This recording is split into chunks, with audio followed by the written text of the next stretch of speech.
இன்றைய பெட்டக நிகழ்ச்சியிலே கலந்து கொள்வதற்காக நடன கலைஞர் அழகு ராணி போட்டிகளிலே கலந்து கொண்டு விருதுகளை பெற்றவர் செல்வி மேகா செல்வராயா அவர்கள் வருகை தந்திருக்கின்றார். வணக்கம் மேகா. வணக்கம். ஆமாம், மேகாவை கூடுதலாக எல்லோருக்குமே தெரியும். அவர் கூடுதலாக அழகுராணி போட்டிகளிலே மிஸ் யூனிவர்ஸ் போட்டியிலே கலந்து கொண்டிருக்கின்றார். அதே மாடலிங் செய்கின்றார். அதை விட பரதக்கை இப்படி பல வகையான நிகழ்ச்சிகளிலே தனது பங்களிப்பை இந்த சமுதாயத்தோடு செய்து கொண்டிருக்கின்றார். ஆகவே அவரை தெரியாதவர்களே இல்லை என்று சொல்லலாம். இருந்தாலும் அவருடைய அந்த சின்ன மனதிலே பதிந்து கிடக்கின்ற அந்த பதிவுகளை இந்த காற்றையினூடாக நாங்கள் கொண்டு வருவதற்கு காத்திருக்கின்றோம். அந்த வகையில் சொல்லுங்களேன், இப்பொழுது மோன்ட்ரியல் டொரண்டோ வாழ் மக்கள் கேட்டுக்கொண்டிருக்கிறார்கள். அவர்களுக்கு முதல்ல என்ன சொல்ல விரும்புகிறீர்கள்? இந்த நிகழ்ச்சியை பார்க்குற எல்லோருக்கும் என் அன்பான வணக்கங்கள். ஆமாம், நல்லது. அதே வழியிலே உங்களை பற்றி கொஞ்சம் ஒரு சுருக்கமான அறிமுகம் செய்து கொள்ளுங்களேன். எனது பேர் மேகா செல்வராஜா. நான் கனடாவில் பிறந்து வளர்ந்த நான்.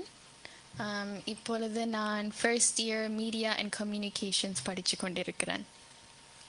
ஆமாம், கனடாவிலே பிறந்து வளர்ந்தீர்கள். ஆனால் அழகாக ஒரு தமிழ் உரையாடுகிறீர்கள். அப்படி தமிழ் யாரிடம் படிக்கிறீர்கள்? தமிழ் நான் சின்ன வயசுலேருந்தே நான் தமிழ் படித்தேன். கிண்டர் கார்டன்லேருந்து கிரேட் 8 மட்டும் நான் அறிவத்தில் இன்வால்வ் பண்ணி படிச்சினான். என் தமிழ் டீச்சர் பேர் உஷா டீச்சர். ஸோ அவட தான் நான் 10 இயர்ஸாக படிச்சினான். அண்ட் தென் ஹை ஸ்கூல் போயிருக்க கெனேடியன் தமிழ் அகாடமியில் படிச்சினான் 4 இயர்ஸ் கிரெடிட் கோர்ஸ். அதில் எனக்கு 2 ஆசிரியர் டீச் பண்ணவ. ஒரு ஆள் கலைவாணி டீச்சர், மற்றது கிரிதரன் மாஸ்டர். ஆமாம், கிரிதரன் மாஸ்டர், கலைவாணி டீச்சர். நல்லது, பெருமையாக இருக்கின்றது உங்களுடைய தமிழ் உரையாடுகின்ற விதம். அதான் எங்களுடைய 2ஆம் தலைமுறையினர் எங்கள் மொழியை மறந்து விடுவார்களா என்ற ஒரு ஏக்கம் தாயகத்திலே இருக்கின்றவர்களுக்கும் சரி அல்லது இங்கே இருக்கின்றவர்களுக்கும் ஒரு ஏக்கம் இருந்து கொண்டே இருக்கிறது. ஆனால் எங்களுடைய குழந்தைகள், எங்களுடைய அடுத்த தலைமுறையினர் மிகவும் ஒரு திறமைசாலிகளாக மொழியிலே கலையிலே வளர்க்கப்பட்டு கொண்டிருக்கிறார்கள் என்பதை பார்க்கும் பொழுது மிகவும் ஒரு பெருமையாக இருக்கின்றது. நீங்கள் தமிழ் உரையாடுகின்ற விதத்தை பார்க்கும் பொழுது எங்களுடைய மக்கள் எல்லாரும் பெருமை அடைவார்கள். தேங்க்யூ. ஆமாம், சரி. அதே வழியில் சொல்லுங்களேன், இப்பொழுது நீங்கள் உங்களுடைய ஆரம்ப பாடசாலையை பற்றி நாங்கள் வருவோம். சின்ன வயதிலே நீங்கள் முதல் முறையாக இந்த கிண்டர் கார்டனுக்கு போய் எல்லாருமே அழுவார்கள். நீங்கள் அழுதுருக்கிறீங்களா? நான் ஃபர்ஸ்ட் டே ஆஃப் கிண்டர் கார்டனில் நிறைய அழுதுருக்கிறேன். அம்மா டோர்ல இருந்து பார்த்து கொண்டிருந்தவ என்ன விட இல்லை. நான் ஃபர்ஸ்ட் ஃபியூ டேஸ் நான் பயந்து கொண்டு தான் ஸ்கூலுக்கு போனான். ஆமாம், பயந்து கொண்டு. கூடுதலாக எல்லோருமே ஃபர்ஸ்ட் டே என்றவுடன் ஒரு பதற்றம் இருக்கும். அம்மா அப்பாவோடு இருந்தது தானே அந்த காலங்கள். அதன் பின்பு பாடசாலைக்கு செல்லும் பொழுது மிகவும் ஒரு கடினமான இருக்கும். அப்பொழுது நீங்கள் முதலாவது பிள்ளையா? எஸ், நான் ஃபர்ஸ்ட் டாட்டர். முதலாவது பிள்ளை என்ற செல்ல பிள்ளையா? நீங்கள் கடைசி பிள்ளை தான் செல்ல பிள்ளையா? கடைசி தான் செல்லம் நினைக்கிறேன். நான் ஆக்சுவலி என் தங்கச்சிக்கும் எனக்கும் 12 இயர்ஸ் டிஃப்ரென்ஸ். ஸோ நான் 12 இயர்ஸாக ஓன்லி சைல்ட். அப்போ நீங்க தங்கச்சி தம்பி வேணுமெண்டா அப்பா அம்மாவுக்கு சொல்லியிருப்பீங்க, நிறைய அழுது. நான் 12 வருஷமா நான் அலோனா இருந்தேன், இண்டிபெண்டா. பிறகு தங்கச்சி வந்த அப்புறம் எனக்கு கொஞ்சம் கம்பெனி கிடைச்சது. நல்லது. எப்பொழுதுமே என்னோட தங்கச்சி இருக்கும் பொழுது அது எங்களுக்கு ஒரு உற்சாகம், ஒரு நண்பி போல இருப்பார், சிநேகிதி மாதிரி, ஃப்ரெண்ட் மாதிரி இருப்பார். அப்பொழுது அது ஒரு நல்லம் தானே. சரி, அதே வழியே சொல்லுங்களேன், இப்பொழுது நீங்கள் உங்களோட கிண்டர் கார்டன் முடிந்த பின் உங்களோட லோவர் ஸ்கூலில் சொல்லுங்களேன், கிரேட் 5 to கிரேட் 6 வரை அந்த பாடசாலை வாழ்க்கை எப்படி போச்சுது? அந்த வாழ்க்கையில் நீங்கள் அந்த காலகட்டத்தில் வகையாக நீங்கள் உங்களோட பாடசாலை வாழ்க்கை உணர்ந்து கொண்டிருக்கீர்கள், உங்களுடைய நண்பர்கள், உங்களுடைய அந்த மறக்க முடியாத சில நிகழ்வுகள்? கிரேட் 5 to 8 நான் நிறைய ஸ்போர்ட்ஸில் பங்கு பெற்றினான். வாலிபால், பாஸ்கெட்பால், பேட்மிண்டன், வேறு நிறைய ஓடினான். நிறைய ஃபிசிக்கல் ஆக்டிவிட்டிஸ் செஞ்சினான். ஸ்கூலுக்கு வெளியாலேயும் நான் நிறைய டான்ஸ் செஞ்சினான். வேறு ஸ்கூல் பெர்ஃபார்மன்ஸ்லேயும் நான் நிறைய இந்த கல்ச்சர் டான்ஸை நான் கொடுப்பேன், ஷோகேஸ் பண்ணுவேன். நீங்கள் பரதக்கலை பயில்கிறீர்கள் அப்படியா? ஓ, எவ்வளோ காலமாக பழகுது? நான் இப்போ 15 இயர்ஸாக பரதநாட்டியம் லேர்ன் பண்ணி கொண்டிருக்கிறேன். 15 இயர்ஸ் பழகுறேன். என்னென்று பரதக்கலை ஏன் இந்த பரத நடனம் ஏன் பழக வேண்டும் என்று உங்களுக்கு ஆர்வம் வந்தது? எனக்கு ஆக்சுவலி சின்ன வயசுல பெருசா ஆர்வம் வரையில. அம்மா தான் என்ன புஷ் பண்ணி விட்டவா 6 இயர்ஸ்ல. அம்மாக்கு கலையில் ஆர்வம் இருக்கா? அம்மாக்கு இல்ல, அம்மா ஆக்சுவலி கலையில ஒன்றும் செய்யல முந்தி. செய்ய விருப்பம் இருந்தது, மேபி இருந்திருக்கும். எல்லா அம்மாமாருக்கும் அது ஒரு பிரச்சனை. இப்போ நாங்கள் வாழ்ந்த சூழ்நிலைகளில் எங்களுக்கு எல்லாமே தாயகத்தில் எல்லாத்தையும் பழக்கக்கூடிய சந்தர்ப்பங்கள் சரியான முறையில் அமைந்து விடவில்லை. இருந்தும் ஒரு சிலர் மிகவும் ஒரு தீவிரமான முறையில் அதில் பற்றுறுதி உடையவர்கள் பழகினார்கள். இங்கே கூடுதலாக இருக்கிற வசதியை போன்று அங்கு நாங்கள் வளர்ந்த காலத்தில் இருக்கவில்லை. அதனால் எல்லா பெற்றோர்களுக்கும் தாங்கள் பழகவில்லை, ஆனால் எங்களுடைய குழந்தைகள் பழக வேண்டும், அவர்களை ஒரு நல்ல கலையில் உருவாக்க வேண்டும் ஒரு ஆர்வம் எப்போவும் இருந்து கொண்டிருக்கும். ஆமாம். அப்போ நீங்கள் முதல் முறையாக யாரிடம் போனீங்க? நான் முதல் முறையாக நான் தீபா டீச்சர்கிட்ட தான் போனான். ஒரு கொஞ்சம் வருஷம் போட்டு அப்படியே நிப்பாட்டிட்டேன், பிகாஸ் அவளையும் டீச் பண்ண முடியாமல் போயிட்டது. அதுக்கு பிறகு ஒரு 1 இயர் கேப் விட்ட பிறகு நான் திருப்பி ஜாயின் பண்ணணுமெண்டு இருந்த பிறகு தான் நான் வேறொரு டீச்சர்கிட்ட போய் கண்டினியூ பண்ணினான். ஆமாம். எந்த டீச்சர்கிட்ட போனீங்க? அவன் பேர் லக்ஷிஜா. ஸோ அவன் அகாடமியின் பேர் லாக்ஷியா டான்ஸ் அகாடமி. அவட்ட தான் இப்போ நான் கனவரசமாக பழகி கொண்டிருக்கிறேன். லக்ஷிதா. ஆமாம். எங்கே டவுன் டவுனில் இருக்கிறாங்க? அவ டவுன் டவுன்லேயும் ஏஜாக்ஸ்லேயும் கொடுக்குறவாயா. ஆமாம். நல்லது, பெருமை. பரதக்கலை பயிலுதல் என்பது அது ஒரு மிகவும் விருப்பம். அப்போ உங்களுக்கு முதல் நாள் போகும்பொழுது அப்படி இருந்துச்சு? முதல் ஒரு 1 வீக் அப்படி இருந்துச்சு, ஞாபகம் இருக்கிறதா? ஞாபகம் இருக்கு. எனக்கு உண்மையா பிடிக்கல. எனக்கு டான்ஸ்ல இன்ட்ரெஸ்டே இல்லை, பிடிக்காம செஞ்சு நான். பட் வளர வளர நிறைய இன்ட்ரெஸ்ட் வந்துட்டது. அதான் இப்போ என் பேஷன். எப்படி அந்த ஒரு இன்ட்ரெஸ்ட் உங்களுக்குள்ள உள்வாங்கப்பட்டுச்சு? அப்படி வந்துச்சு? மற்ற வேலை பார்த்து, வீடியோஸ் பார்த்து, கோரியோகிராஃப் பழகி, வேறு 2 டான்ஸ் டீச்சர் நிறைய மோட்டிவேட் பண்ணுவேன் என்ன. ஸோ அதில் இருந்து நான் பிக்கப் பண்ணி அந்த இன்ட்ரெஸ்ட்டை கிராப் பண்ணி நான். கூடுதலாக எங்களுடைய குழந்தைகள் என்ன விருப்பம் இருக்குது என்பதை பெற்றோர்களால் சரியாக அடையாளம் கண்டு கொள்வது கடினம். இருந்தாலும் அவர்களுக்கு ஒரு விருப்பம் இருக்கிறது. பெண் குழந்தை என்றால் கட்டாயம் பரதக்கலை பயில வேண்டும், அடுத்தது ஏதோ ஒரு கலையை பயிற்றுவிக்க வேண்டும் என்ற ஒரு ஆர்வம். எங்களுடைய குழந்தைகள் ஒரு நல்ல ஒரு எல்லா விதத்திலையும் ஒரு கட்டிக்காரராக வர வேண்டும் என்று பெற்றோர்கள் ஆசைப்படுவார்கள். ஆகவே எல்லா இடங்களுக்கும் கொண்டு திரிவார்கள். அப்போ நீங்கள் பரதக்கலை இன்னொரு 15 வருடங்களாக பழகிறீர்கள்னு சொன்னால் அது ஒரு நீண்ட காலம், அது ஒரு பெருமை. சரி, உங்களுடைய இந்த ஸ்டேஜ் ப்ரோக்ராம்கள் அப்படி முதல் முறையாக நீங்கள் ஸ்டேஜ் ப்ரோக்ராம் செய்யும் பொழுது அப்படி இருந்துச்சு இந்த பரதநாட்டியம் உங்களோட டீச்சரோட சேர்ந்து? சின்னன்ல எனக்கு அப்போ நான் சின்னன், ஸோ எனக்கு அது ஒரு பிக் பிளாட்ஃபார்மாக இருந்தது. சரியான நர்வஸ். நான் ஒவ்வொரு பர்ஃபார்மன்ஸ்லேயும் பர்ஃபார்ம் பண்ணிக்க நான் அந்த கான்ஃபிடென்ட் காட்ட மாட்டேன். சரியான ஷாய், வெரி குவாய்ட், பயந்து கொண்டு தான் செய்வேன். வளர வளர எனக்கு நான் இன்னும் செய்யணுமெண்டு இப்போ இன்வால்வ் பண்ணி நிறைய ஷோஸ் செய்கிறேன் நான். அது உண்மையிலே அதுக்குள்ளே உள்நுழைந்து பரதக்கலை என்பது அது ஒரு தெய்வீக கலை என்று கூறுவார்கள். அதிலே கூடுதலாக அவர்கள் ஸ்டோரியோடு எங்களுடைய கதையை கூறி அதுக்குள்ளே கதை அம்சங்களும் அடங்கி இருக்கும். அது உண்மையிலே ஒரு சிறப்பு. எங்களுடைய ஆசிரியர்கள் இங்கே மிகவும் ஒரு அர்ப்பணிப்போடு செயல்பட்டு கொண்டிருக்கிறார்கள். உண்மையிலே பல ஒரு கட்டத்திலே ஒரு 1250 நடன கலைஞர்கள் ஒரு நாள் ஒரு கனேடியன் 150வது பிறந்த நாளுக்கு ஆடினார்கள். நீங்கள் கலந்து கொண்டீர்களா? நான் கலந்து கொள்ளல, பட் என் ஃப்ரெண்ட்ஸ் செய்தது ஞாபகம் இருக்குது. ஆமாம், 1250 பேர் ஒரு ஸ்காரோலை அமைந்துள்ள ஒரு மைதானத்திலே 150வது பிறந்த நாளுக்கு. அதெல்லாம் ஒரு வரலாற்று சாதனை. அதெல்லாம் அந்த அளவுக்கு எங்களுடைய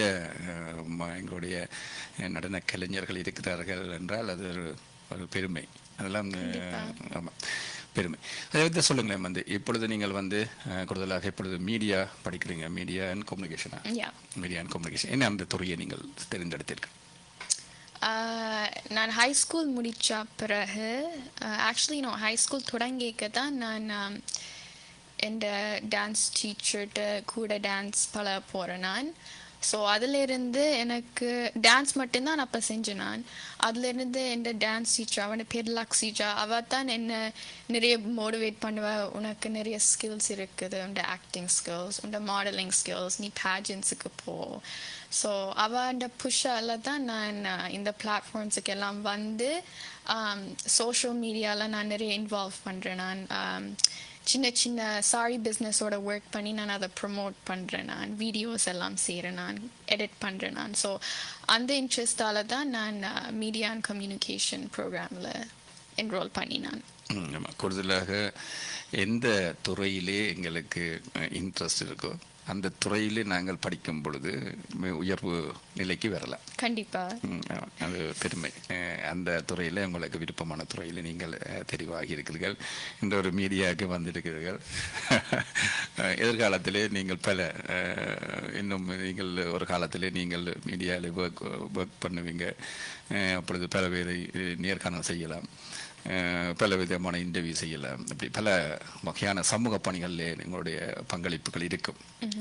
அது வந்து ஒரு ஒரு எடுகேஷனோட வந்து அந்த இடத்திலே அமரும் பொழுது அதுக்கு ஒரு தனியான ஒரு வலிமை இருக்கிறது. ஆமாம், நல்லது. அதே வழியிலே சொல்லுங்க வந்து இப்போ நீங்கள் சங்கீதம் படிக்க இல்லையா? சங்கீதம் படிக்கல.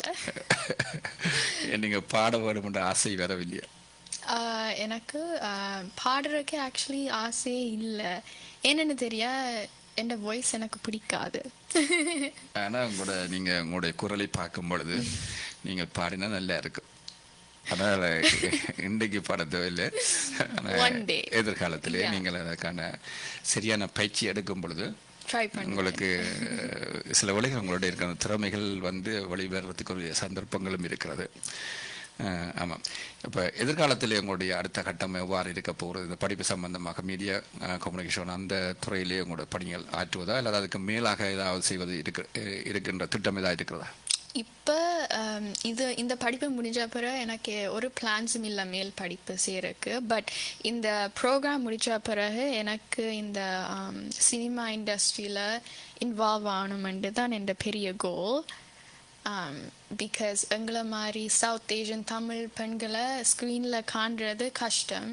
ஸோ அதை நான் பிரேக் பண்ணணுமென்ற காரணத்துக்காண்டி தான் நான் இந்த துறையில் வந்தேன். பெருமை, உண்மையிலேயே பெருமை. சொன்னால் நீங்கள் இங்கே பிறந்து வளர்ந்தார்கள், உங்களை கொண்டு ஒரு பிளாட்ஃபார்ம் இங்கே தேவை.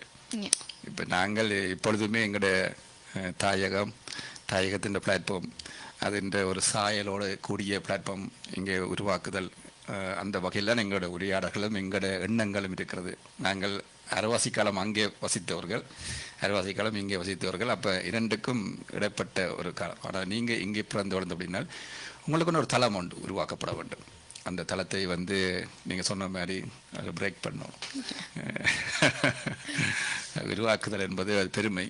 அடுத்தடுத்த சந்தையினர் வந்து தங்களுக்குரிய ஒரு களப்பகுதியை ஒரு அடித்தளத்தை உருவாக்குதல் என்பது பெருமை. அதே போல சொல்லுங்களேன் வந்து இப்பொழுது நீங்கள் பதக்கலை மீடியா கம்யூனிகேஷன் அதை தாண்டி வந்து இப்பொழுது நீங்கள் மாடலிங் செய்கிறீங்க, அழகுராணி போட்டியில் கலந்து கொண்டிருக்கிறீங்க. எப்படி இதுக்குள்ளே எவ்வாறு உள்வாங்கப்பட்டீங்க? முதல் அழகுராணி போட்டியில் கலந்து கொள்ள வேண்டும் என்ற ஒரு ஆர்வம் எப்படி உங்களுக்கு வந்தது?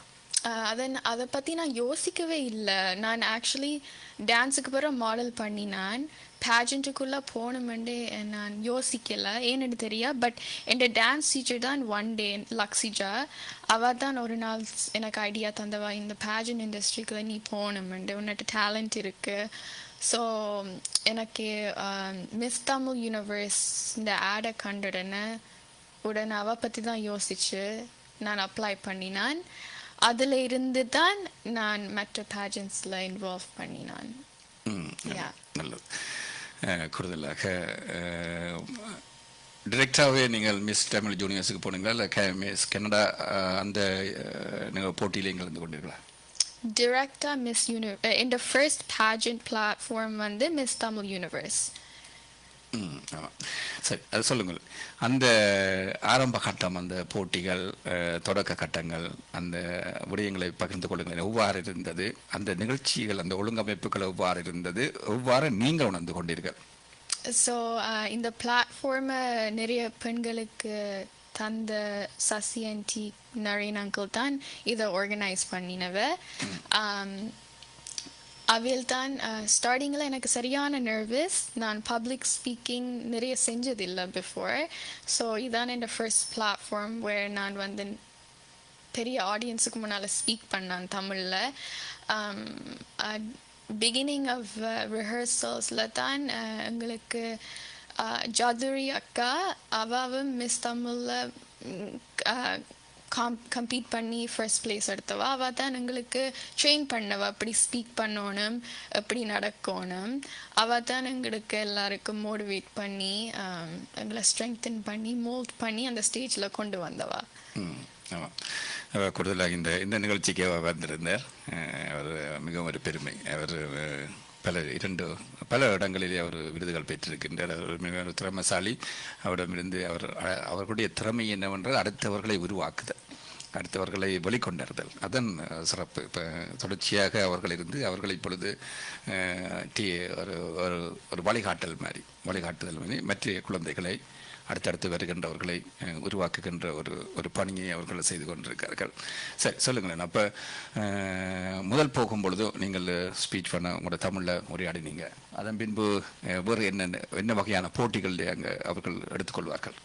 மிஸ் தமிழ் யூனிவர்ஸில் முதல் போய்க்க எங்களுக்கு வாக்கிங் மட்டும்தான் சொல்லி தந்தவ. எப்படி வாக் பண்ணணும், கோரியோகிராஃபி எப்படி இருக்கும். 3 செக்மெண்ட்ஸ் இருந்தது. First half sorry round, second நாங்கள் ஒரு வெஸ்டர்ன் கவுனில் நடந்து வந்தாங்க, தேர்டு வந்து சாரி. அதான் எங்களோட ஃபைனல் வாக். அந்த 3 வாக்கும் ஜாதுரி அக்கா தான் எங்களுக்கு ட்ரெயின் பண்ணவா. அதுக்கு பிறகு சசி ஆன்டியும் நரேன் அங்கிளும் தான் எப்படி கதைக்கணும், எப்படி கொஷின்ஸ்க்கு கேட்கலாம். ஸோ நிறைய கொஷின்ஸ் கேட்டு எங்களுக்கு ப்ராக்டிஸ் பண்ணி ஒரு 1 மந்த்தாக நாங்கள் ஒவ்வொரு நாளும் ஒவ்வொரு நைட்டும் போய் ப்ராக்டிஸ் பண்ணினாங்க. நிறைய நடந்தாங்க. நிறைய கேர்ள்ஸ் நான் நிறைய மீட் பண்ணினான், நிறைய கனெக்ட் பண்ணினான். ஒரு டிஃப்ரெண்டான ஒரு feeling. Yeah, different on a feeling. Very nervous in the first pageant. And then on the platform இன்னும் நர்வஸாக இருந்தது. பட் முடிச்ச அப்புறம் ஒரு ப்ரவுட் மூமெண்ட். நாங்கள் பார்த்தோம் அந்த உங்களுடைய நிகழ்ச்சியை. எல்லோரும் கூடுதலானவர்கள் நேரே வந்து பார்த்தார்கள். லைவ் ஷோ நேரடியாக ஒளிபரப்பினார்கள். அப்பொழுது நாங்கள் பார்க்கக்கூடிய இருந்தது. உங்களை எல்லாம் பார்த்தோம். நீங்கள் இந்த ஒரு டிஃப்ரெண்டான ஸ்டைலில் கேஆர்எம் போட்டு நல்ல சாரை தான் கடைசி பாயிண்ட் சாரி எடுத்துக்கொண்டு நடந்தீங்க. அதை பார்க்கக்கூடியாக இருந்தது, பெருமையாக இருந்தது. அதாவது வந்து கூடுதலாக நாங்கள் முந்தி ஒரு காலத்திலே வெஸ்டர்ன் பீப்புளை பார்த்து தான் அவர்கள் இந்த ஃபேஷன், அவர்கள் எப்படி ஒர்க் பண்ணுறாங்க, அவர்கள் இந்த ஃபேஷன் ஷோவை பார்த்து நாங்கள் ஒரு ஆசைப்பட்ட காலம் இருந்தது எங்களோட பிள்ளைகள். இன்று நாங்களே அதுக்கான ஒரு பிளாட்ஃபார்ம் உருவாக்கியிருக்கோம். அதான் பெருமை. எங்களுடைய குழந்தைகள், எங்களுடைய அடுத்த ஜெனரேஷன் வந்து அந்த பிளாட்ஃபார்மில் அந்த போட்டி நிகழ்ச்சியை கலந்து கொள்ளக்கூடிய இருக்கணும். அதே நேரத்தில் அதை தாண்டி ஏசியன் லெவல் மற்ற லெவல்களில் செல்லக்கூடிய இருக்க, மற்ற பல்மொழி பேசுகின்ற மக்களோடு செல்லக்கூடிய நிலைமையை உருவாக்கி இருக்கிறோம். அது ஒரு பெருமை. சரி, அதில் வந்து மற்றவர்கள் எப்படி எல்லாரையும் இப்போ புதிதாக எல்லாரும் வந்து நல்ல அழகாக வந்து போகும் அந்த காட்சியை நீங்கள் பார்க்கும் பொழுது உங்களுக்கு இதுலேருந்து என்ன வகையான விடயங்களை நீங்கள் கற்றுக்கொண்டீர்கள்? அந்த கேர்ள்ஸ் எல்லோட பழகும் பொழுதும், அந்த போட்டியில் கலந்து கொள்ளும் பொழுதும், அந்த போட்டி நிகழ்ச்சிகளில் அவர்கள் ட்ரெயின் பண்ண பொழுதும் எப்படி உங்களை எந்த அளவுக்கு உங்களை இம்ப்ரூவ் பண்ணக்கூடிய இருந்துச்சு? ஸோ உள்ளுக்கு போய்க்கு நான் நியூவாக தான் போனேன், எனக்கு ஒரு தரையும் தெரியாது. ஸோ அப்போ தான் நான் நிறைய ஃப்ரெண்ட்ஸ், ஆக்சுவலி இப்போ நான் நிறைய ஃப்ரெண்ட்ஸை மீட் பண்ணி நான் 2-3 ஃப்ரெண்ட்ஸ் இப்போ க்ளோஸாக இருக்கேன்.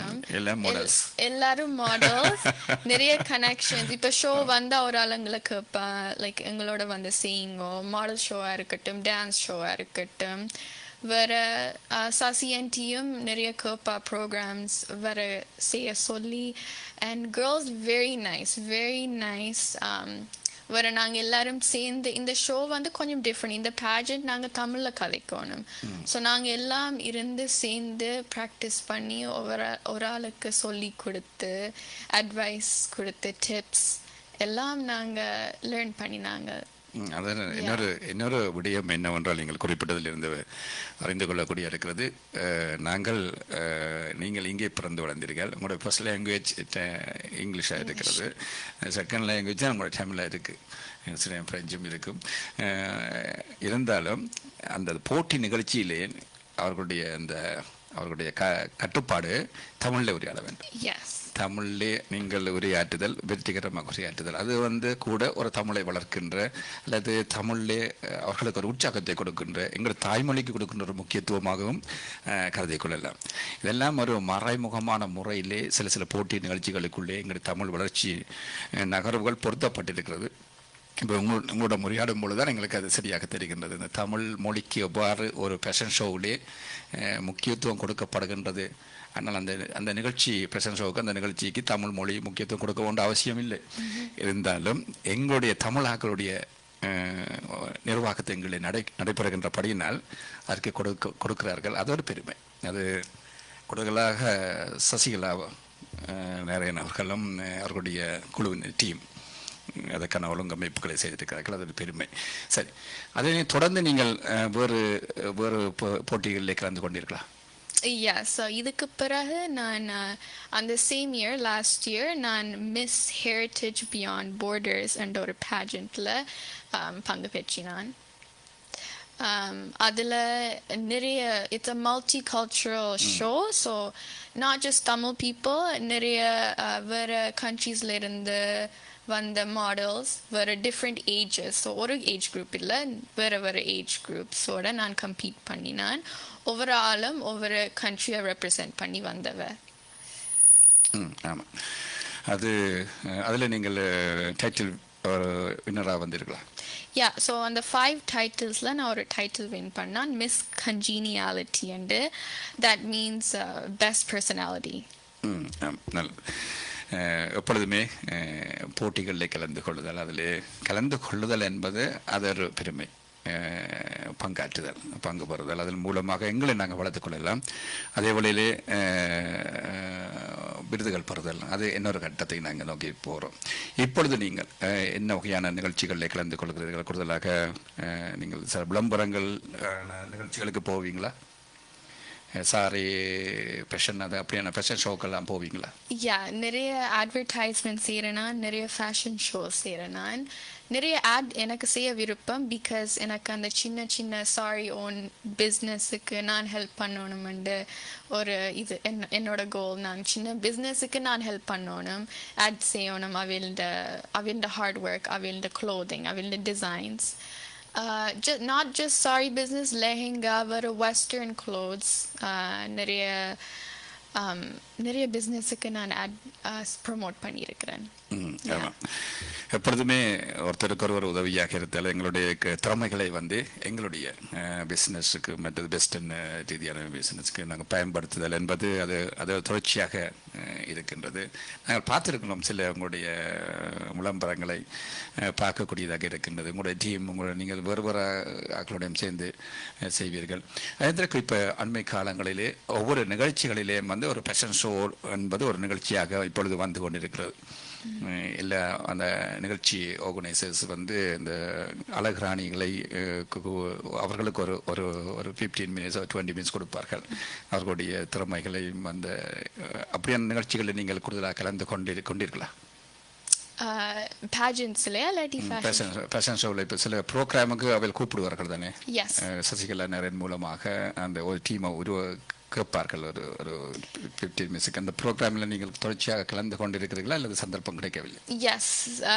நிறைய ஃபேஷன் ஷோஸில் நான் இன்வால்வ் பண்ணியிருக்கிறேன். அந்த ஃபேஷன் ஷோஸில் ஃபார் எக்ஸாம்பிள் இப்போ ஒன்று செய்கிறேன். அந்த ஃபேஷன் ஷோவில் நிறைய சாரி பிஸ்னஸ் வருவினம். அதில் நாங்கள் சில சாரி பிஸ்னஸ் செலக்ட் பண்ணி அவில்ட சாரியை நாங்கள் அந்த ஸ்டேஜில் ஷோ கேஸ் பண்ணுறோம் நாங்கள். ஆமாம், நல்ல பெருமை. அதே போலயே சொல்லுங்களேன், கூடுதலாக நீங்கள் இப்பொழுது இதிலே கூடுதலாக நீங்கள் ஓரளவுக்கு ஒரு உயர்ந்த தரத்துக்கு வந்திருப்பீர்கள், அப்படியே? கொஞ்சம் கொஞ்சம் இன்னும் இன்னும் இருக்குது இன்னும் செய்யணும். நீங்க அப்ப உங்களுக்கு கீழே இருக்கிறவர்களுக்கு உங்களுக்கு கீழே இருக்கிறவர்களுக்கு ஏதாவது டீச் பண்ணுவீங்களா, அல்லது அவர்களுக்கு மற்றவர்களையும் உள் வாங்கக்கூடிய மாதிரி உங்களெல்லாம் பார்க்க சின்ன பிள்ளைகள் இருக்கிறார்கள் தானே, சில பேர் அவர்கள் உங்களிடம் ஆசையாக கேட்பார்கள், நானும் தாங்களும் இன்வால்வ் பண்ண விருப்பமாக, அவர்களுக்கு நீங்கள் பயிற்றுவிப்பீர்களா இல்லை அவர்களை உள்வாங்கிக் கொள்வீர்களா? For sure. நான் இப்போ சோஷியல் மீடியாவில் நிறைய நான் போஸ்ட் பண்ணுறேன், நான் நிறைய ஆக்டிவாக இருக்கிறேன் நான். ஸோ அதில் என்னை விட யங் கேர்ள்ஸ் எனக்கு மெசேஜ் அனுப்புவாங்க, எப்படி இந்த மாடலிங் இண்டஸ்ட்ரிக்கு வர்றது, என்ன செய்யணும், அட்வைஸ் தாங்க. அண்டு ஸோ நான் சொல்கிறேன், நான் இப்படி just start posting. வேறு ஏஜென்சிஸுக்கு அப்ளை பண்ணுங்க, வேறு எனக்கு ஏதாவது ஆப்பர்ச்சுனிட்டிஸ் கிடைச்சா நான் அவங்கள்ட்ட கொடுக்குறேன், நான் வந்து என்னோட செய்ய சொல்லி ஆஸ் அ பிகினர் அவைகளுக்கும் ஒரு குட் எக்ஸ்பீரியன்ஸாக இருக்கும். வேறு நான் அவங்களுக்கு ட்ரெயின் பண்ணுறேன், நாங்கள் எப்படி நடக்கணும், எப்படி கதைக்கலாம். அண்டு ஆமாம், இப்பொழுது இந்த சம்மருக்கு வருகிறது தானே, இனிமேல் மிஸ் யூனிவர்சல் போட்டி நிகழ்ச்சி வருகின்றது, அப்படி தானே? இப்போ நீங்கள் அதில் கலந்து கொள்கிற ஆர்வம் இருக்கிறதா, ஐடியா இருக்கிறதா, அல்லது ஒரு முறை கலந்து கொண்டதை காணுமென்று இருக்கிறீர்களா? இந்த சம்மர் ஆக்சுவலி நான் இன்னும் 2 பேஜெண்ட்டில் பார்ட்டிசிபேட் பண்ணுவேன். ஸோ மிஸ் யூனிவர்ஸுக்கு அந்த டைம் இருந்தால் கண்டிப்பாக செய்வேன். ஆமாம், ஆனால் சில வேளைகளில் புதிதாக வருகின்றவர்களுக்கு சந்தர்ப்பம் கொடுப்பது அப்படியும் இருக்கிறார்கள். அப்படியும் நாங்கள் ஒரு தடவை போய் பார்ட்டிசிபேட் பண்ண அப்படின்னா மற்றவர்களுக்கும் புதிதாக உள்நுழைவதற்கு சந்தர்ப்பத்தை கொடுத்தல் என்பதும் ஒரு பெருமை. அதே வேளையிலே இப்பொழுது இப்போ உங்களுடைய இந்த வேளையில் இப்போ அந்த அம்மா அப்பா அவர்கள் இப்படி உங்களுடைய பேஷன் இந்த இதுக்கு எவ்வாறு அவர்களுடைய ஒத்துழைப்பு இருக்கிறது, அல்லது அவர்கள் ஏதாவது எதிர்ப்பு தெரிவிப்பார்களா? ஸோ அம்மா அப்பா நான் 5 இயர்ஸுக்கு முதல் தான் இந்த மாடலிங் ஸ்டார்ட் பண்ணேன். அம்மா தான் என்ன டான்ஸுக்கு புஷ் பண்ணவா, பட் அவளுக்கு அந்த மாடலிங் ஆக்டிங் வர பேஜெண்ட்டை பற்றி பெருசாக தெரியாது, லைக் பெரிய நாலேஜ் இல்லை அவளுக்கு. ஸோ நான் அந்த மாடலிங் துறைக்கு போய்க்க அம்மாவுக்கு கொஞ்சம் ஷாக்கிங்காக இருந்தது. பட் அவ என்ன அச்சீவ் இன்னும் நிறைய அச்சீவ் பண்ண அவக்கு இப்போ அவ தான் என் பிக் சப்போர்ட்டர். அப்பொழுதும் கொஞ்சம் உயர்ந்த இடத்துக்கு வந்தவுடன் அம்மா மேல உடனே இந்த பிள்ளை என்று சொல்வார்கள். ஆரம்பத்திலே கொஞ்சம் பயம் தானே. கூடுதலாக எங்களுடைய பெண் குழந்தைகளை மிகவும் கவனமாக வளர்ப்பார்கள். அது எங்களுடைய கல்ச்சர், எங்களோட பழக்கம். அது உங்களோட அம்மா அவர்களுக்கு பயிற்றுவித்தது. ஆண்களை கொஞ்சம் ரிலீஸ் பண்ணிடுவாங்க, ஆனால் பெண்களை மிகவும் ஒரு கடினம், ஒரு கவனமாக கேர் பண்ணுறது. சில பேர்களில் கட்டுப்பாடு மாதிரி தெரிவார்கள், அவர்கள் நினைப்பீர்கள் உங்களை போன்றவர்கள் என்ன ஒரே அம்மா அப்பா டோக் பண்ணுறவர்கள் கண்ட்ரோல் பண்ணுறார்கள். அந்த கண்ட்ரோல் என்பதை தாண்டி அது கவனம், ஒரு சின்ன பிள்ளைய பேபியை வச்சிருக்கிறத கொண்டுதான் நம்ம பார்ப்பார்கள். அது எங்களுடைய கலாச்சாரத்தில் இருக்கிறது. பெண்களுக்கு மாத்திரம் அந்த ஒரு சிறப்பு இருக்கிறது, கவனமாக வளர்த்தல், கவனமாக பாதுகாத்தல் என்பது. அதனால தான் உங்களுக்கு ஆரம்பத்திலே உங்களோட அம்மா அப்படி சொல்லியிருப்பார். அவரை பற்றி சொல்லுங்களேன், அம்மா அப்பா பற்றி அவருடைய சிறப்பான கேரக்டர்ஸை பற்றி சொல்லுங்கள். எப்படி உங்களை எல்லாம் டேக் கேர் பண்ணாங்க, எப்படி உங்களை தாங்கி கொள்ளுவாங்க? So 12 years நான் தான் only child. அப்போ ஒரே செல்லமா இருக்கு. சரியான செல்லம். அம்மா very strict. அப்பா அம்மா சொன்னா அதுக்கு எல்லாத்துக்கும் ஓகே என்று சொல்லுவார். அப்பா very calm and quiet. அப்பா அம்மா சொன்னா அப்பா ஓகே பண்ணிடுவார். Yeah. அது நல்லது தானே. அப்ப நீங்க உங்களுக்கு அப்பா செல்லமா அம்மா செல்லமா? நான் அம்மாட தான் க்ளோஸ், தங்கச்சி அப்பாண்ட செல்லம். ஆமா, செல்லம் சின்ன பிள்ளை. ஆமா. தங்கச்சி எத்தனை கிளாஸ் படிக்கிறாங்க? தங்கச்சி இப்ப 3ஆம் வகுப்பு படிக்கிறா. 3ஆம் வகுப்பு, கிரேட் 3. அப்ப ஆக செல்லமா இருக்கும். சரியான செல்லம். உங்களுக்கும் செல்லமா இருக்கும் அப்படியா? ஆக்சுவலி அவ 12 years கேப் பண்ணபடியா தங்கச்சியா பார்க்கல, அது ஒரு பிள்ளையா தான் பார்க்குறேன். அவள் ஆக்சுவலி என் ஃபர்ஸ்ட் டாட்டர் மாதிரி தான் நான் அவளை பார்க்குறேன். கதைப்பா அவங்களோட எல்லாம் நிறைய கதைப்பா, ஸ்டோரி எல்லாம் சொல்லுவா, வடிவா கதைப்பா. அவக்கு சிங்கிங்ல நிறைய ஆர்வம் இருக்குது. ஸோ அந்த இண்டஸ்ட்ரிக்கு போகணுமெண்டு நான் ஆசைப்படுறேன். அவ விடணுமெண்டு பிகாஸ் நான் சிங் பண்ணுறேன், அட்லீஸ்ட் தங்கச்சி சிங் பண்ணணும். பட் யா சிஸ்டராக நான் பார்க்குறேன். இப்போ ஒரு எந்த பிள்ளையாக தான் நான் பார்க்குறேன் நான். யா பெருமை. அப்பா அப்படி சொல்லுங்க. அப்பா அப்படி எல்லாம் ஹார்ட் ஒர்க் பண்ணுவார், அப்படி உங்களை டேக் கேர் பண்ணுவார், அப்படி உங்களை விருப்பங்களுக்கு ஏற்றது போன்று அவரை பற்றி சொல்லுங்க கொஞ்சம். அப்பா இஸ் அ ஹார்ட் ஒர்க்கர். நான் செய்யறதுக்கு ஒன்றும் சொல்ல மாட்டார். அதுக்கு என்ன பேர் அவருக்கு? செல்வராஜா. யா பாடுவாரா? பாட மாட்டார். அமைதியானவரா? ஒரு வெரி குவைட் person. அமைதியானவர். Very ஆனா கோவம் வந்தா கொஞ்சம் பிரச்சனையா இருக்கும். yeah. வருமா கோவம்? வரும் பட் பார்க்கறது கஷ்டம். கடினமாக இருக்கும். அமைதியானவர்களுக்கு கோவம் வந்தால் கொஞ்சம் பார்ப்பது கடினமாக இருக்கும். அம்மா அப்படி சொல்லுங்க. அம்மா சரியான ஹார்ட் ஒர்க்கர். எங்களுக்கு எல்லாம் வடிவா செய்வா. நான் மாடலிங் ஷூட்ஸ் நான் போனால் இரவு லேட்டாக தான் வருவேன். காலம் போனால் இரவு தான் வருவேன். ஸோ அடிச்சுக்கொண்டே இருப்பா ஒவ்வொரு ஃபியூ மினிட்ஸுக்கு. சாப்பிட்டியா, என்ன செய்கிற, எத்தனை மணிக்கு விட்ட வர, கவனமாக விட்டவா. வேற வீட்டையும் அப்படிதான். சமைச்சா உடனே இந்த பெட்டுக்கு சாப்பாடு கொண்டு வருவா, காஃபி கொண்டு வருவா, டீ கொண்டு வருவா, தீத்தி விடுவா. Very carrying, supporting. நான் என்ன செஞ்சாலும் அவ சப்போர்ட் பண்ணுவா எனக்கு. பெற்றோர்கள் அப்படித்தானே, மிகவும் ஒரு கரிசனையோடு மிகவும் கேர் பண்ணி வளர்ப்பார்கள். நீங்கள் ஒரே பிள்ளையாக இருந்தீங்க 12 வருடம். அப்போ இன்னும் செல்லமாக இருந்திருப்பீங்க. ஒரு பிள்ளைன்னா கூடுதலாக இனிலேருந்து ஒரு முக்கியத்துவம் கொடுப்பார்கள். பின்பு தங்கச்சி வந்திருக்கு. தங்கச்சி இருந்தாலும் ரெண்டும் டிஃப்ரெண்ட் தானே, 12 வயது வித்தியாசம். எப்பொழுதுமே பெற்றோர்கள் எங்களுடைய முன்னேற்றத்துக்கு உங்களுக்கு எப்பொழுதுமே சப்போர்ட் பண்ணி கொண்டிருப்பாங்க. அதுதான் அவர்களுடைய கடினமான வாழ்க்கை. அதை தொடர்ந்து உங்களோட கிராண்ட் பேரண்ட்ஸ் எல்லாம் இங்கே இருக்கிறாங்களா? கிராண்ட் பேரண்ட்ஸ் இல்லை இங்கே. நான் இந்த கிராண்ட் ஃபாதர்ஸை நான் காணல. அம்மாண்ட அப்பாவை அவர் பிறக்கு முதல் இறந்துட்டார். ஒரு அப்பாண்ட அப்பாவும் சேம், நான் பிறக்குக்கு முதல் பாஸ் பண்ணிட்டார். பட் அம்மா ஊரில் இருக்கிறா. அப்பாண்ட அம்மா ஒரு ஃபியூ இயர்ஸுக்கு முதல் தான் இறந்தவா. பட் 2 பேரோடையும் நான் டைம் ஸ்பெண்ட் பண்ணியிருக்கிறேன். ஆமாம். அவங்க எங்கே இருந்தாங்களா? அவ இங்கே தான் இருந்தவா. இப்போ அம்மாண்ட அம்மா இங்கே இருக்கிறா? அம்மாண்ட அம்மா ஊரில் இருக்கிறா. ஸ்ரீலங்கா போனீங்களா? 2 தரம் போயிருக்கிறேன். எப்படி ஸ்ரீலங்கன் வாழ்க்கை? எனக்கு சின்னல சரியா பிடிக்கும். நான் ஒரு 8 வயசுல போனான். பெரிய கார்டன், நிறைய அனிமல்ஸ், நிறைய பேர். அங்க போய் தான் நான் ஆக்சுவலி இந்த தமிழ வடிவா கதைக்க பழகினான். அங்க போயிருக்காட்டி இந்த தமிழ். எந்த ஊரன் ஞாபகம் இருக்கா? நாங்க ஜெஃப்னா மட்டுவில் சவுத்தில் இருக்கிறோம். கூடுதலாக கோகோனட் ட்ரீஸ் எல்லாம் இருக்கு. எனக்கு அங்க ஃப்ரூட்ஸ் எல்லாம் பிடிக்கும். ஃப்ரூட்ஸ் வர அந்த environment is so beautiful, weather just எல்லாம் பியூட்டிஃபுல்லா இருக்கும் அங்க. பெருமை. எப்பொழுதுமே எங்களுடைய தாயகம்தான். அது எங்களுடைய தாயை போன்றது.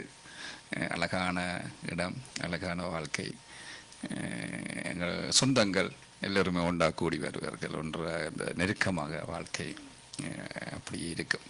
சரி, அதே வழியில் சொல்லுங்களேன். இங்கே இப்பொழுது நீங்கள் படித்து கொண்டிருக்கிறீங்க, மாடலிங் செய்து கொண்டிருக்கிறீங்க, பரதக்கலை பயின்று கொண்டிருக்கிறீங்க. நீங்கள் பரதக்கலையில் நிகழ்ச்சி ஒழுங்குபடுத்தி ஸ்டேஜ் ப்ரோக்ராம் கொடுத்துருக்கீங்களா?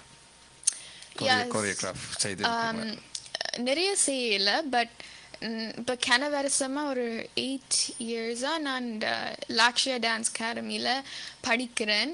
ஸோ அதில் நான் வளர்ந்து இந்த டீச்சர் லக்ஷிஜா ஒரு அட்வான்ஸ் லெவலுக்கு அவள் மோல்ட் பண்ணி கொண்டு வந்து அவள் எனக்கு நிறைய ஆப்பர்ச்சுனிட்டிஸ் தந்திருக்கிறா. அவள் அந்த யங்கர் ஸ்டூடெண்ட்ஸுக்கு சொல்லி கொடுக்கறது, கோரியோகிராஃப் பண்ணுறது, எனக்கு நிறைய ஆப்பர்ச்சுனிட்டிஸ் கிடைச்சிருக்கு அவைகளுக்கு சும்மா டீச் பண்ணுற பேசிக்ஸ் டீச் பண்ணுறது வேறு நான் அவட்டிருந்து நிறைய லேர்ன் பண்ணியிருக்கிறேன் அவள் டீச் பண்ணுற ஸ்கில்ஸை நான் அதை பிடிச்சி நான் எப்படி ஃப்யூச்சரில் அதை யூஸ் பண்ணலாம்ண்டு வேறு அவளை நான் நிறைய ஷோ செஞ்சுருக்கிறேன் அதுக்கு பிறகு நான்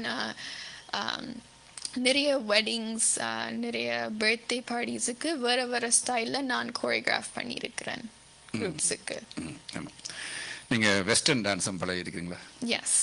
வெஸ்டர்ன் டான்ஸில் என்ன வகையான டான்ஸ் பழகிருக்கீங்க? நான் ஹவுஸ் பழகிருக்கிறேன் ஹவுஸ் ஹிப்ஹாப் பாலிவுட் வேறு ஃபோக்கும் பழகிருக்கிறேன். ரொம்ப காலம் பழகினீங்களா? சின்னதுல இருந்தே பழகிறேன் நான் செல்ஃபாக டீச் பண்ணி அதில் நான் போஸ்ட் பண்ணி எனக்கு நிறைய ஆப்பர்ச்சுனிட்டிஸ் வெளியாலையும் கிடைச்சிருக்குது ஷோஸுக்கு. அப்போ நாங்கள் அடுத்த ப்ரோக்ராமுக்கு உங்களை கூப்பிடலாம். For sure. நிச்சயமாக. கூடுதலாக இந்த வெஸ்டர்ன் டான்ஸோட பரதநாட்டியம் வெஸ்டர்ன் டான்ஸை மிக்ஸ் பண்ணி டான்ஸ் ஆடி அப்படியெல்லாம் ப்ரோக்ராம் பண்ணியிருக்கிறீங்களா? நிறைய பண்ணியிருக்கிறேன். வேறு டவுன் டவுனில் நான் நிறைய டான்ஸ் வெஸ்டர்ன் ஹிப்ஹாப் டான்ஸ் ஒர்க் ஷாப்ஸுக்கு எல்லாம் நான் இன்வால்வ் பண்ணி போகிறேன். நான் அங்கேயும் நான் நிறைய ஃப்ரெண்ட்ஸ் கனெக்ஷன்ஸ் எல்லாம். டவுன் டவுன் லைஃப் வந்து ஒரு வித்தியாசம் தானே? டோட்டலி டிஃப்ரெண்ட் தானே அந்த லைஃப். அப்போ கூடுதலாக அங்கத்து வாழ்க்கை முறையும் உங்களுடைய நடனம் டான்ஸ் மிக்ஸ் பண்ணி எல்லாம் செய்யக்கூடிய இருக்கும். இப்போ கூடுதலானவர்கள் பரதநாட்டியம் பழகின்றவர்கள் மற்ற நடனக்கலையையும் கொஞ்சம் கொஞ்சம் பழகியிருப்பார்கள். ஓரளவுக்கு அது எல்லோருக்கும் தெரிந்திருக்கும். அது ஒரு ப்ளஸ் பாயிண்ட் ஒன்று. ஆமாம்.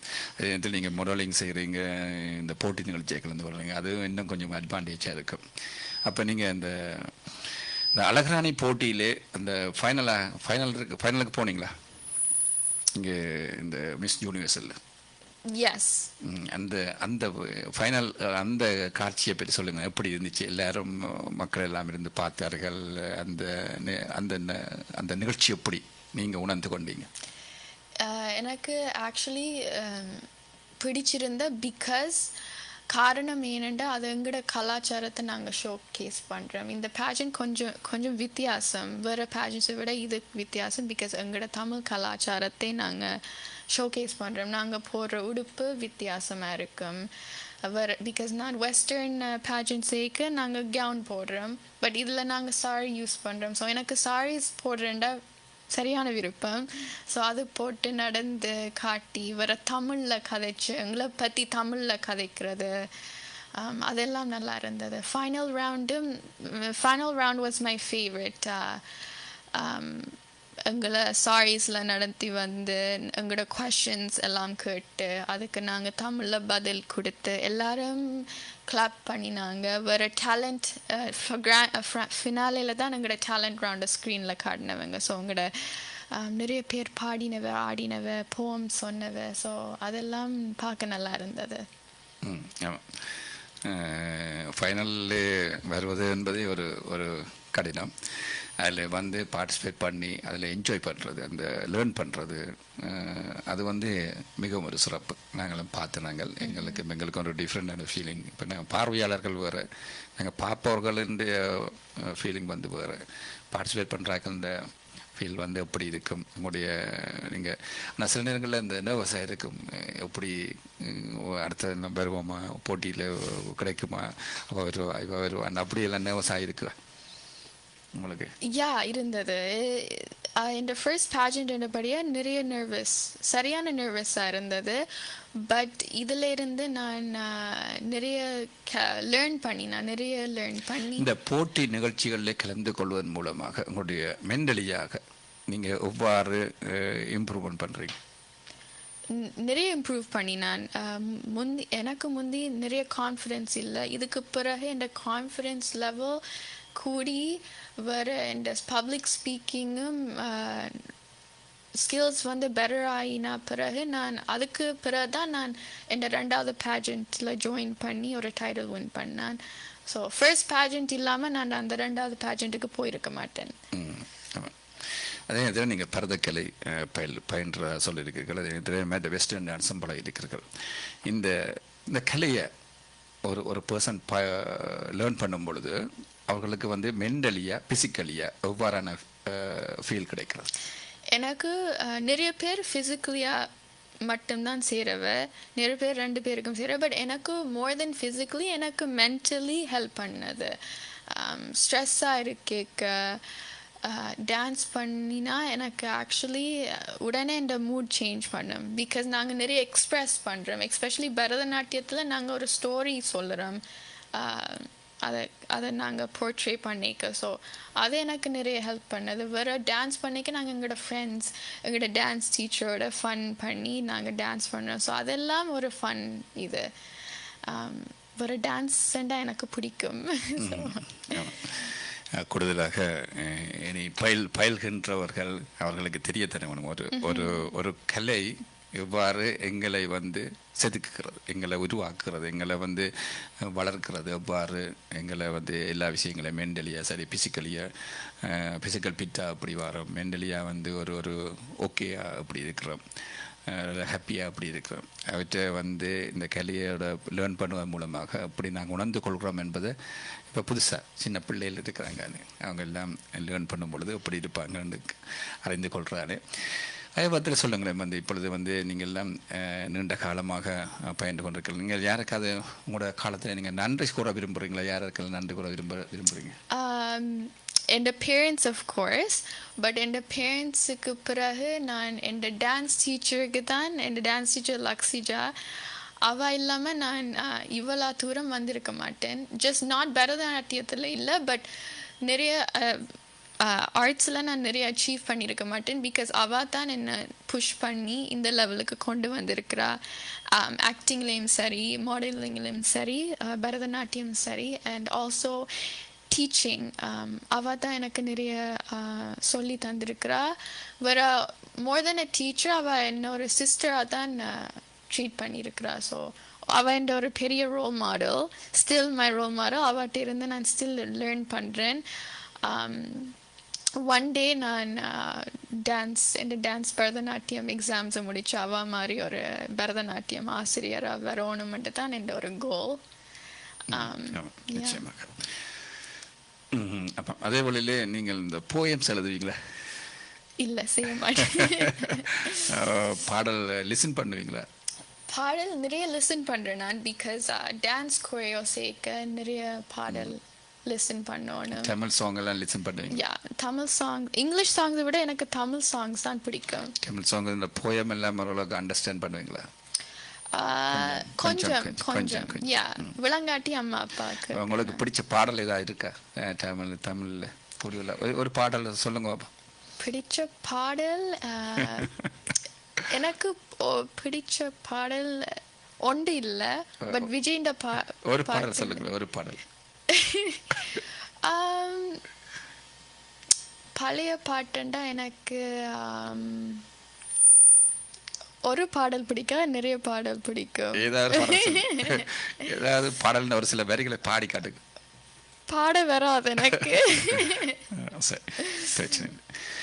கூடுதலாக நீங்கள் இப்பொழுதெல்லாம் மிகவும் ஒரு ஆக்டிவாக இருப்பது என்பது நல்ல. அதை கூட பெற்றோர்கள் அதற்கு ஒழுங்கமைத்து இருக்கிறார்கள். நீங்கள் சின்ன வயதிலிருந்தே நீங்கள் படிப்படியாக வளர்ச்சி அடைந்து நீங்கள் மாடலிங் செய்து அழகராணி போட்டிகளில் எல்லாம் கலந்து கொண்டு அதன் பின்பு மல்டி கல்ச்சர் எல்லோருமே சந்தித்து கொள்கிற அந்த போட்டிகள் நிகழ்ச்சியில் கலந்து கொண்டு வின் பண்ணி அதே நேரத்தில் பரதநாட்டியத்தை சிறு வயதிலிருந்தே நீங்கள் பழகி ஒரு 15 வருடங்களுக்கு மேலாக பழகி கொண்டிருக்கிறீர்கள். நேரத்திலே பரதநாட்டியம் மாத்திரமல்ல, வெஸ்டர்ன் டான்ஸ்லேயும் அந்த பல வகையான டான்ஸின் எல்லாத்தையும் கலந்து பழகுவதன் மூலமாக அது ஒரு முழுமை, ஒரு நடன கலையில் ஒரு முழுமை பெறுதல் என்பது இந்த நாட்டில் நாங்கள் இருக்கும் பொழுது எங்களுடைய கல்ச்சர் அது முதலிடம். அதை தொடர்ந்து மற்றவற்றையும் தெரிந்து வைத்திருத்தல் என்பது அது ஒரு ப்ளஸ் பாயிண்ட். அதை நீங்கள் லேர்ன் பண்ணியிருக்கிறீங்க. அதே நீங்கள் இப்பொழுது பரதக்கலை ஆசிரியராக வேற இருக்கிறீர்கள். மீடியா கம்யூனிகேஷன் அந்த துறைக்குள்ளே நீங்கள் இன்ட்ரெஸ்டாக இருக்க அப்படின்னா அந்த துறையிலே நீங்கள் அப்படியே போய் அதுக்குள்ளே ஒரு சிறப்பு தேர்ச்சி பெற வேண்டும் என்று விரும்புகிறீர்கள். அதையும் தாண்டி ஒரு சமூக நோக்கோடு மற்றவர்களுக்கு ஹெல்ப் பண்ணணும் என்ற உதவி அதில் நீங்கள் செயற்படுகிறீங்க. சரி, உங்களை போன்ற இப்பொழுது சின்ன பிள்ளைகள் இருக்காங்கண்ணே, இப்போ நீங்களும் சின்ன பிள்ளை தான். உங்களை போன்றதுக்கு அதுக்கு பிறகு இருக்கிறவங்களுக்கு எல்லாம் என்ன சொல்ல விரும்புகிறீங்க? இந்த தமிழ் மொழியை நீங்கள் நல்லா உரையாடுகிறீங்க.